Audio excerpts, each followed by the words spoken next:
नमस्कार, मी दीपक राऊत तुमचे स्वागत करतो आजच्या share market अपडेटमध्ये.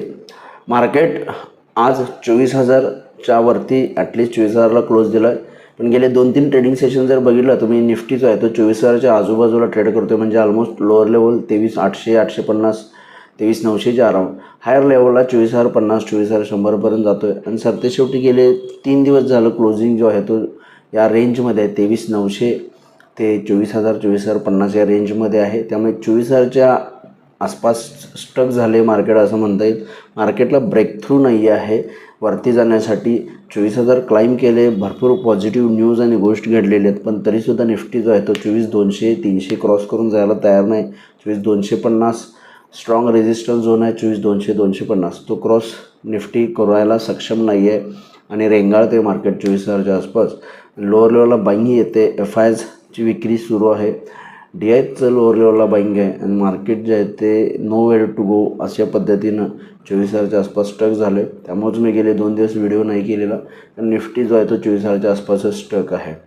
आजसुद्धा Nifty 140 point plus आहे. काल क्लोजिंगला निफ्टी खाली आला, 24,000च्या आसपास ओपन झाला. क्लोजिंग 23,900च्या आसपास दिलं. आज ओपनिंगपासूनच पॉझिटिव्ह मोमेंटम ठेवला आहे. जवळपास 150 पॉईंट पॉझिटिव्ह जाऊन 24,000ला बंद दिला आहे. Nifty bank Nifty 400-500 point positive आहे. 58,000च्या आसपास बँक निफ्टीसुद्धा गेले 2-3 सेशन जो आहे तो 58,000च्या आसपास ट्रेड करते. आणि सेन्सेक्ससुद्धा जवळपास 500 पॉईंट पॉझिटिव्हमध्ये बंद झाला आहे. त्यामुळे ओव्हरऑल निफ्टी आणि बँक निफ्टी असेल 24,000 निफ्टी आणि बँक निफ्टी 58,000च्या आसपास स्टक आहे. आणि मला वाटते थोडंसं ब्रेक थ्रू निफ्टीला किंवा बँक निफ्टीला जर यायचं असेल तर 23,800 आयदर बिलो साईडला ब्रेक करायला हवं और 23,200, 250 हायर लेवलला क्लोजिंग बेसिसला ब्रेक करायला हवं.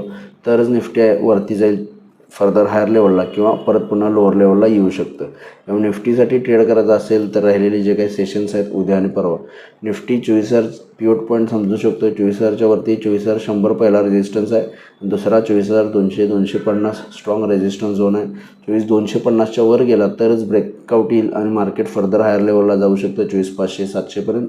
अदरवाईज लोअर लेवलला खाली आलं तर 23,900 पहिला सपोर्ट आहे आणि त्यानंतरनं 23,800, 850 स्ट्रॉंग सपोर्ट आहे. 23,800च्या खाली आलं तर ब्रेकडाऊन येऊ शकतं आणि मार्केट फर्दर लोअर लेवल जाऊ शकतं. त्यामुळं 23,800 लोअर लेवलला, हायर लेवलला 24,200 या रेंजवर नुसार मार्केट जे आहे ते रेंज बाउंड राहते. आणि या जोपर्यंत 24,200च्या वरती किंवा 23,800च्या खाली जाणार नाही तोपर्यंत market nowhere to go, market range bound sideways राहू शकतं. वर जाण्यासाठी 23,200, 250 क्रॉस करायला हवा हे निश्चित आहे. बँक निफ्टीमध्ये सुद्धा 58,000 पिवट पॉईंट आहे. 58,000च्या वरती 58,300 ते 58,700पर्यंत बँक निफ्टीला रेजिस्टन्स आहे. 58,300 पहिला रेजिस्टन्स आहे आणि त्यानंतर 58,700पर्यंत बँक निफ्टी जाऊ शकते. 58,000 ब्रेक केला तर 57,500 बँक निफ्टीसाठी स्ट्रॉंग सपोर्ट आहे. तर बँक निफ्टीला खाली जायचं असेल तर 57,500 ब्रेक करायला हवं तर फर्दर लोअर लेवल येईल. अदरवाईज हायर लेवलला 58,700च्या वर मेंटेन राहिलं तर पॉझिटिव्ह मोमेंटम येईल. निफ्टी परत पुन्हा 59,000 ते 60,000पर्यंत निश्चित जाऊ शकते. त्यामुळे ह्या रेंजमध्ये बँक निफ्टीसुद्धा स्टक आहे.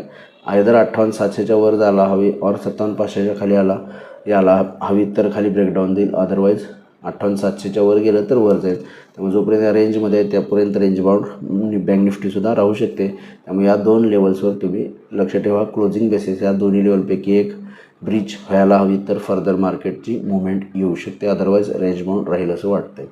आज NSEमध्ये 1,647 शेअर्स वाढले, त्या बाजूला 1,354 शेअर्स पडले आहेत. निफ्टीमध्ये 33 शेअर्स वाढले, त्या बाजूला 17 शेअर्स पडलेले आहेत. वाढणाऱ्या शेअर्सची संख्या दोन्ही NSE आणि निफ्टीमध्ये सेम आहे, मिक्स आहे. सेक्टर इंडिसायजेसमध्ये सुद्धा IT सेक्टर कंटिन्यू आहे. स्लाईड होताना 2-2.5%ची मंदी IT सेक्टरला आहे. त्यापाठोपाठ मेटल आणि फार्मा सेक्टरमध्ये मंदी बघायला मिळाली. वाढणाऱ्या सेक्टरमध्ये आज FMCG, रिॲलिटी, ऑटो आणि बँकिंग सेक्टरमध्ये थोडी तेजी झालेली आहे. त्यामुळे थोडा सेक्टर इंडिसायजेसमध्ये सुद्धा मिक्स शो आहे. ग्लोबल मार्केटमध्ये सुद्धा फारसं काही मोमेंटम नाही आहे. युरोपियन मार्केट्स मिक्स आहेत, काही पॉझिटिव्ह आहेत, काही निगेटिव्ह आहेत. डाव फ्युचरसुद्धा एकदम फ्लॅट 10-20 पॉईंट प्लस मायनसमध्ये ट्रेड करते. त्यामुळे ओव्हरऑल ग्लोबल मार्केटसुद्धा स्टक आहेत. वेट अँड वॉच मुवमेंट आहे. आपलंही मार्केटमध्ये त्याच पद्धतीची मुवमेंट आहे. मार्केट जे आहे ते 24,000च्या आसपास स्टक झालेलं आहे. तर बघा मार्केट्स कोणत्या साईडला लेवल ब्रीच करते आणि कसा मोमेंटम देते. माझा व्हिडिओ ऐकला त्याबद्दल धन्यवाद. माझा व्हिडिओ जास्तीत लाईक करा, शेअर करा, माझ्या चॅनल सबस्क्राईब करून डेली अपडेटसाठी बेल आयकॉनला क्लिक करा. धन्यवाद.